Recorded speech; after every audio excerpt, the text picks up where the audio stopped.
Friends, आज हम बात करेंगे फ्यूचर ग्रुप की और साथ में हम बात करेंगे रिलायंस इंडस्ट्रीज की। फ्यूचर ग्रुप की डील बिल्कुल फाइनल होने की तैयारी में है। एनसीएलटी में पूरी डील पहुंच चुकी है और वहां से अप्रूवल मिलते ही डील फाइनल हो जाएगी। लेकिन अमेजॉन हार मानने को तैयार नहीं है।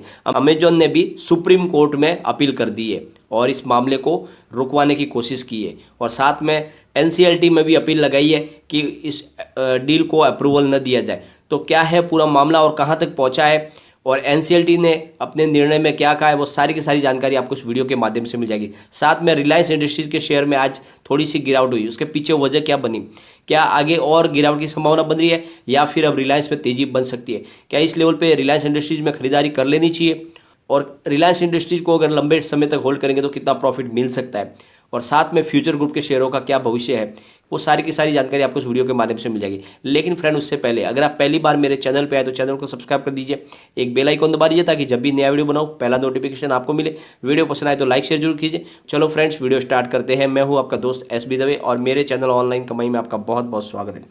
फ्रेंड्स, जैसा कि आपको पता ही है, जब से रिलायंस फ्यूचर ग्रुप की डील हुई है अमेजॉन को बिल्कुल वो पसंद नहीं आई है, बिल्कुल रास नहीं आई है और इसीलिए उसने सिंगापुर इंटरनेशनल ऑर्बिटेशन सेंटर का दरवाज़ा खटखटाया और वहाँ से डील के ऊपर रोक लगवा ली।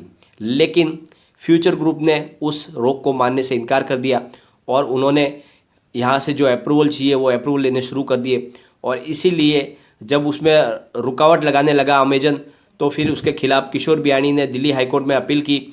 दिल्ली हाईकोर्ट में अनुरोध किया गया कि आप अमेजन को रोके जो हमारे बीच में अड़ंगे लगा रहा है। लेकिन वहाँ से जब फैसला आया तो उन्होंने डील को वैलिड माना और डील को नहीं रोका, लेकिन साथ में उन्होंने ये भी कहा कि अमेजॉन अपनी तरफ से फ्री है, वो चाहे तो रोक कर लगवा सकता है। और उसके बाद में फिर आगे जाके अमेजॉन ने भी अपनी तरफ से अर्जी लगाई थी जिसको नहीं माना गया। लेकिन बाद में दूसरी बार जब अर्जी लगाई अमेजॉन ने तो उसकी अर्जी को दिल्ली हाईकोर्ट में माना गया और वहाँ से दिल्ली हाईकोर्ट से सिंगल जज की बेंच ने इस डील के ऊपर रोक लगा दी, यानी उस डील को बिल्कुल फ्रीज कर दिया। जहाँ लेकिन बाद में फैसले के खिलाफ किशोर बियाणी ने फिर से दिल्ली हाईकोर्ट की डबल जज की बेंच के आगे अपील की और वहाँ से फैसले को पलट दिया गया है। यानी वहाँ से जो आर्ग्यू किया गया है किशोर बियाणी के वकील की तरफ से कि सिंगापुर इंटरनेशनल ऑर्बिटेशन में जो फैसला सुनाया गया है उसमें हम पार्टी नहीं है और हमने उस ऑर्बिटेशन सेंटर को नहीं माना था और हमको जबरदस्ती वहाँ खींचा गया, इसलिए हम उसको मानने को बाध्य नहीं है और हिंदुस्तान में सिंगापुर इंटरनेशनल ऑर्बिटेशन के ऑर्डर की कोई कानूनी मान्यता नहीं है और इसीलिए इसको मानते हुए जज ने उस फैसले को बदल दिया था और साथ में डील को आगे बढ़ाने के लिए परमिशन दे दी थी। तो अब वो डील बढ़ने लगी है, आगे सारी परमिशन मिल चुकी है और लास्ट एनसीएलटी की परमिशन बाकी है। दिल्ली हाईकोर्ट का फैसला फेवर में मिलने के बाद फ्यूचर रिटेल ने एनसीएलटी में डील को अप्रूवल कराने के लिए शेयर होल्डर की मीटिंग की अरेंज करने की अपील की है। यह appeal section 230/232 of the companies act 2013 के तहत की गई है और साथ में सुप्रीम कोर्ट में भी केवट पिटीशन फाइल की है कि अगर अमेजॉन कोई पीएलए लगाते हैं तो हमें भी वहाँ पर अपना पक्ष रखने का मौका मिलना चाहिए। तो इस तरफ से सुप्रीम कोर्ट में उन्होंने केवट लगा दी है। लेकिन अब अमेजॉन एनसीएलटी में रोक लगवाने के लिए उन्होंने भी वहाँ पर अपनी अपील की है और एनसीएलटी से कहा है अमेजॉन ने कि इस डील को आप अप्रूवल ना करें, इसको रोक दें। और साथ में दो जजों की बेंच ने जो फैसला दिया है डील के फेवर में उसके खिलाफ अमेजॉन चला गया है सुप्रीम कोर्ट में और उन्होंने सुप्रीम कोर्ट में जाकर इस डील को रुकवाने के लिए ही उन्होंने आगे अपील की है कि किसी भी तरह से इस डील को रोके। लेकिन सामने अब वहाँ पर सुप्रीम कोर्ट में ऑलरेडी केवट लगा दी गई है किशोर बियाणी ग्रुप की तरफ से, तो वो सारी सुनवाई वहाँ सुप्रीम कोर्ट में होगी। लेकिन इसके बीच में एनसीएलटी ने पूरे मामले की सुनवाई की है। सुनवाई पूरी करने के बाद आदेश को रिजर्व करके रख लिया। बेंच के मेंबर्स सुचिता कानपुर थी और चंद्रभान सिंह ने वीडियो कॉन्फ्रेंस के जरिए सुनवाई की और उन्होंने अमेजॉन और अन्य पार्टियों को भी अपने जवाब पेश करने के लिए कहा गया कि आप अपने जवाब दाखिल करें, ऑब्जेक्शन है उनको हमें बताएं। तो इस तरह से लेकिन एनसीएलटी ने अपना जो आदेश है उसको रिजर्व कर लिया है और दूसरी तरफ मामला सुप्रीम कोर्ट में भी चला गया है। तो वहाँ से जब जजमेंट आएगा उसके बाद में आगे इसके ऊपर इफेक्ट पड़ेगा। लेकिन एक तरह से देखो तो फाइनल पे आ चुका है मामला, क्योंकि ये जो मामला पूरा है सुप्रीम कोर्ट में चला गया है, यानी अब अंतिम अदालत में पहुँच चुका है और वहाँ से जो निर्णय निकल के आएगा अब वो फाइनल होगा। और साथ में इस तरफ डील भी एनसीएलटी में चली गई, यानी अंतिम पड़ाव पे आ चुकी है। तो ये पूरी तरह से सब मिलके अब फैसला अंतिम घड़ी में आ चुका है। बहुत जल्द जो भी है इसका निपटारा अब हो जाएगा। फ्रेंड्स, फ्राइडे के दिन के कारोबार को भी एक बार देख लेते हैं। जैसे कि आपको पता ही है, फ्राइडे को बाजार भी फ्लैट क्लोजिंग पे ही थी, बाजार में बड़ी तेजी नहीं बनी, सिर्फ पॉजिटिव क्लोजिंग थी। फ्यूचर रिटेल का स्टॉक फ्राइडे को 76.60 पर करीब 0.84% डाउन पर क्लोज हुआ है। फ्यूचर सप्लाई चेन का शेयर 98.50 पर करीब 2.04% डाउन पर क्लोज हुआ है। फ्यूचर लाइफ स्टाइल का स्टॉक 85.90 पर करीब 0.98% डाउन पर क्लोज हुआ है। और फ्यूचर इंटरप्राइज का स्टॉक 11.35 पर करीब 2.58% डाउन पर क्लोज हुआ है। और फ्यूचर कंज्यूमर में तेजी थी, 8.30 पर करीब 1.22% अप पर क्लोजिंग आई है, यानी एक स्टॉक में तेजी बनी है। लेकिन ओवरऑल सारे स्टॉक में ज़्यादा बड़ी गिरावट नहीं है और उसके पीछे वजह है बाजार में गिरावट।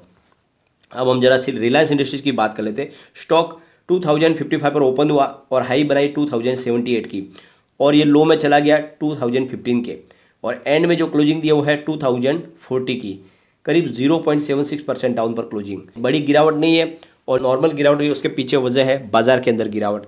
आज बहुत ज़्यादा प्रॉफिट बुकिंग थी और बाजार में लगातार इस बार गिरावट हुई, और इस वजह से रिलायंस के शेयर में भी थोड़ी सी गिरावट देखने को मिली। लेकिन फ्रेंड्स, जो इसके टेक्निकल लेवल है वो तेज़ी बयान कर रहे हैं। आने वाले समय में रिलायंस इंडस्ट्रीज के स्टॉक में तेज़ी बन सकती है।